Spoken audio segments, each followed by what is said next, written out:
igreja do Senhor Jesus. Principalmente para nós, pastores, que pastoreamos a igreja do Senhor Jesus, porque conduzimos a igreja para subirmos juntos para a glória celestial. E dentro desse texto, mostrando o senso preocupante de Deus. E Deus ele chega a dizer, para nossas vidas, e principalmente para os obreiros que estarão enfrentando, para os que têm uma nova vida em Cristo Jesus, naquilo que Deus ele dá a cada um. Dá um jeitinho para essas crianças, né?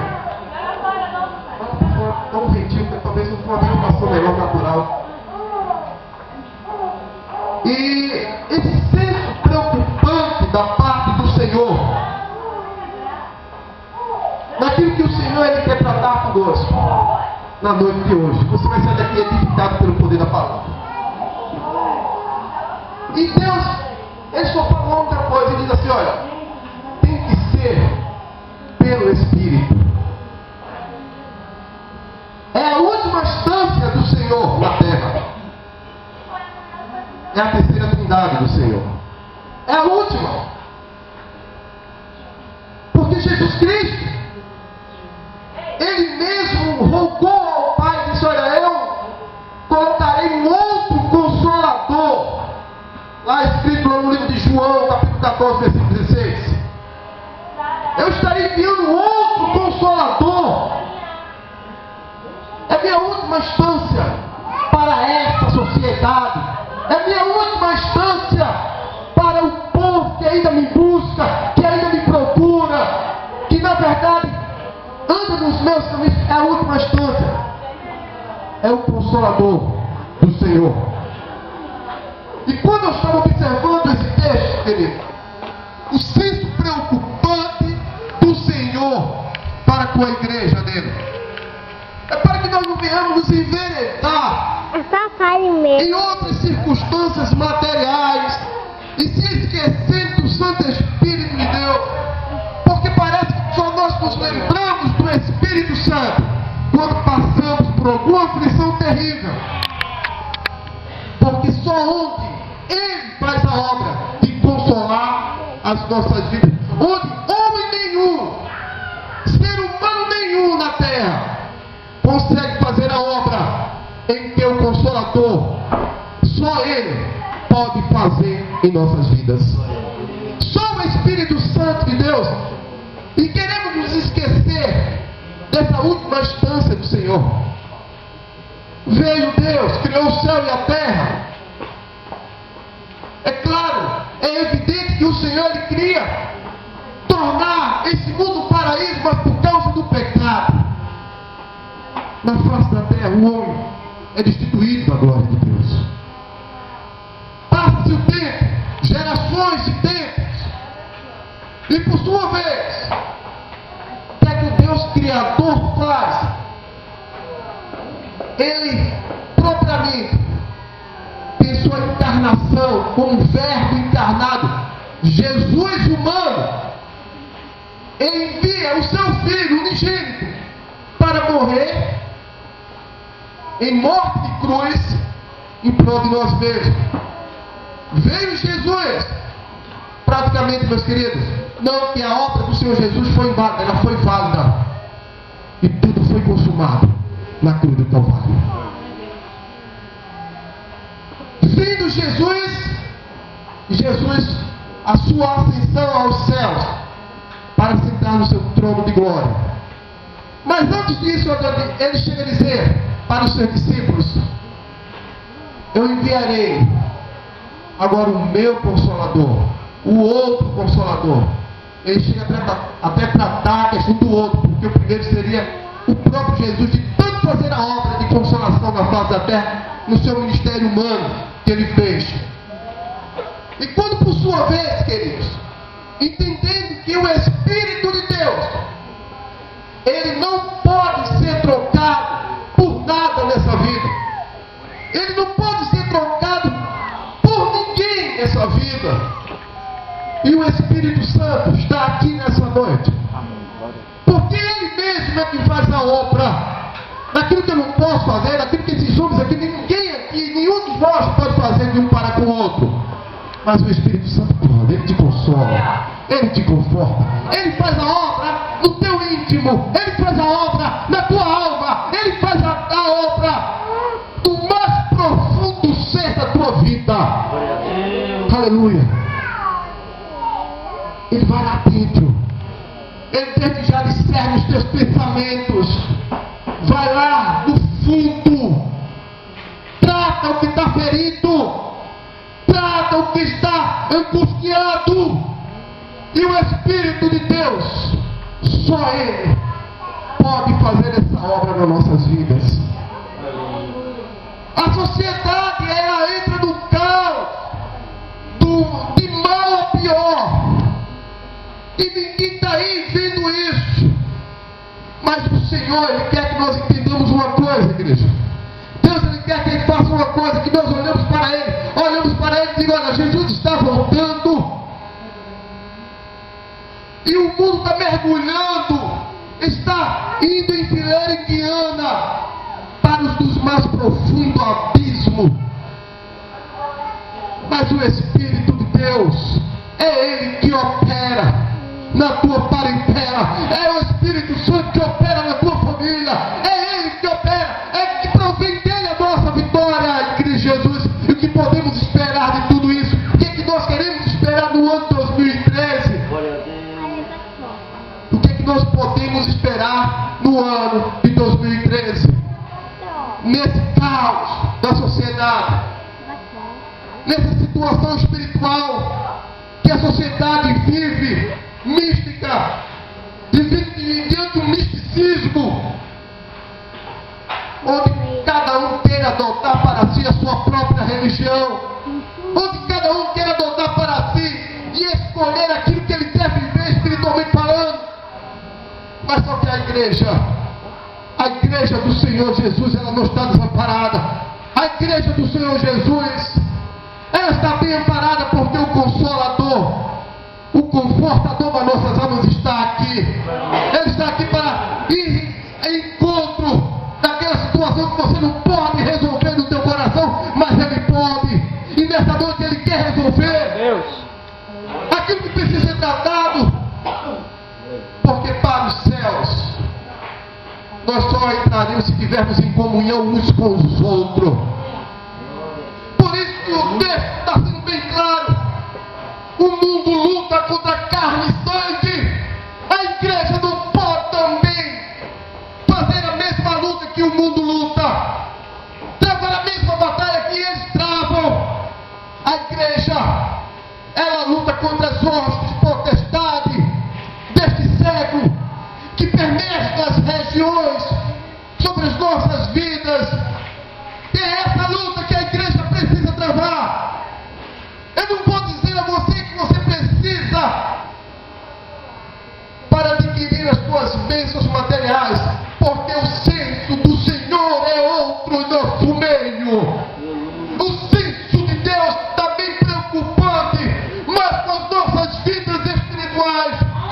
O senso preocupante de Deus está nessa noite de uma forma tão atuante.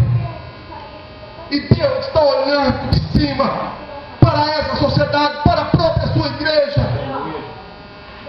Ele balança a cabeça dizendo: igreja, não é por aí. Ele mesmo conduz enquanto está deixando os seus pastores na terra para orientar a igreja. E a igreja fica querendo conduzir para um outro lado. Não para que nós venhamos viver um secularismo, não que nós venhamos viver um certo humanismo, mas o Senhor é que nos conduz e a glória é para Ele. Aleluia!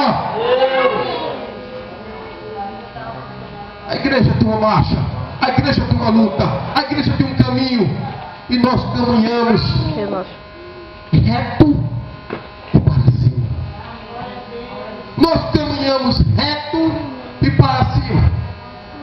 O mundo se prostitui, o mundo entra na sua exorgia, o mundo entra no adultério, mas a igreja segue imaculada, a igreja segue sem mancha, para um local onde só ela vai habitar. A igreja do Senhor Jesus, sem pregar placa denominacional nenhuma, sem pregar Assembleia de Deus, Batista, Presbiteriana, Congregacional,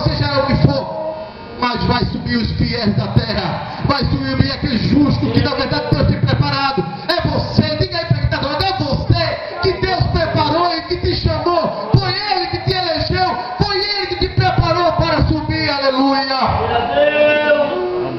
Foi com você mesmo, onde dos altos céus Deus olhou e por sua vez Ele contemplou a tua vida no mais profundo abismo que você estava, e Ele com suas mãos, onde as minhas mãos, Ele tem um limite para até mesmo alcançar, mas a de Deus não. A de Deus ela vai, ela desce. A de Deus ela desce, meus queridos. Ela desce. Aonde você não pode ir, o próprio Deus vai. Aleluia. É por isso que Deus não está preocupado com essas passagens de ano. Nós, seres humanos, é claro. Mas pastor, na verdade o senhor não participa. É claro que eu participo. Mas se você olhar para o senso de Deus, e perguntar, Deus, com que tu estás preocupado nos tempos de hoje? Tenha olhos espirituais, igreja. Tenha olhos do Senhor para saber que é que o Deus vivo, o nosso Senhor Jesus Cristo, Ele está preocupado nos dias de hoje. Para saber disso, louvado seja Deus. E para nós alcançarmos nossos objetivos, Deus, Ele olha para você, para a tua vida. O Senhor, Ele começa a dizer, meu filho, não te preocupe, porque nós somos pequeninos. A palavra, ela fala sobre isso, nós somos pequeninos. Diante de muitas pessoas que se dizem auto-intelectual e na verdade, por sua vez, sabem de tudo. Onde desprezam a igreja do Senhor. Onde na verdade a igreja do Senhor ela viveu momentos terríveis, mas só que agora a coisa é diferente. Nós somos diferentes. Hoje nós vivemos num momento de um patamar bem mais elevado do que antes. Subimos degraus e degraus na sociedade. Hoje nós vivemos tempos que hoje possamos dizer assim, olha, a igreja do Senhor não é mais aquela igreja de antigamente que ninguém dava nada por ela. E hoje também ninguém dá nada por ela. Chamam de nós pequeninos, loucos, desprezíveis, não considerando você a nada, mas o Senhor, Ele te considera, porque no próprio livro de Coríntios, quando Paulo ele começa a tratar essas coisas a respeito do nosso chamado, a respeito daquilo que nós iniciamos para Ele, daquilo que nós temos certeza das nossas vidas. A nossa certeza, queridos, é sabermos que um dia nós estaremos morando juntos, sim. Sabemos que um dia nós alcançaremos a mesma terra celestial. E sabemos que um dia nós atravessaremos os portais celestiais. É nessa mesma hora, nesse mesmo momento, onde aqueles que se dizem sábios, intelectuais demais, os magos dessa época, e Deus vai dizer a você como está escrito, eu pego os meus pequeninos, eu quero revelar as coisas a eles, eu quero mostrar que só eu posso mostrar, o Deus vivo pode te mostrar, onde ninguém consegue enxergar, mas você, pelo Espírito Santo, consegue ver, aleluia, aonde só pelo Espírito de Deus, só através dele, onde você consegue ver, porque esse privilégio foi dado a mim e a você, a de enxergar aquilo que Deus quer que nós enxergamos.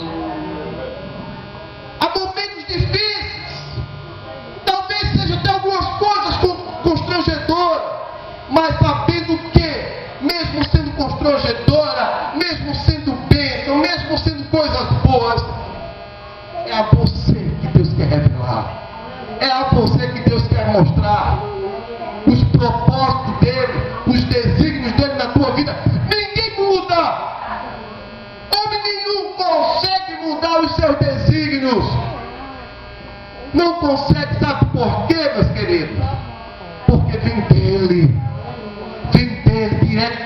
para a tua vida.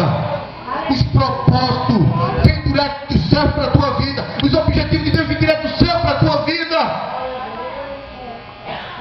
Por isso que homem nenhum consegue mudar os propósitos de Deus. Homem nenhum consegue mudar. E nós estamos aqui hoje entendendo.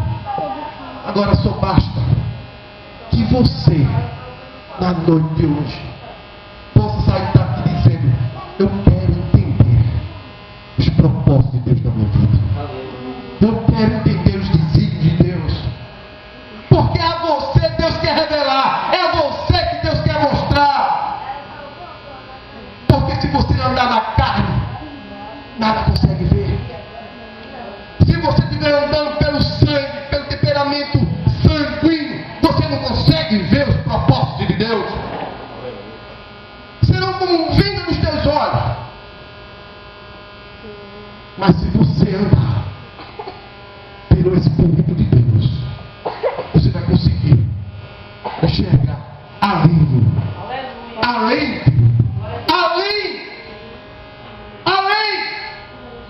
daquilo que muitos não conseguem ver, mas você vai conseguir enxergar. Porque você anda pelo Espírito. Ande pelo Espírito nessa noite. A partir de agora, ande pelo Espírito Santo. A partir dessa noite, ande pelo Espírito do Senhor, porque o Senhor é fiel na tua vida. Ande pelo Espírito de Deus. Que Deus vai te mostrar o que é certo e o que é errado. Deus vai te mostrar o justo e o injusto. Deus vai te mostrar todas as suas veredas e a forma como você deve caminhar. Deus vai te mostrar. Aleluia. Fica de pé. Louvado seja Deus.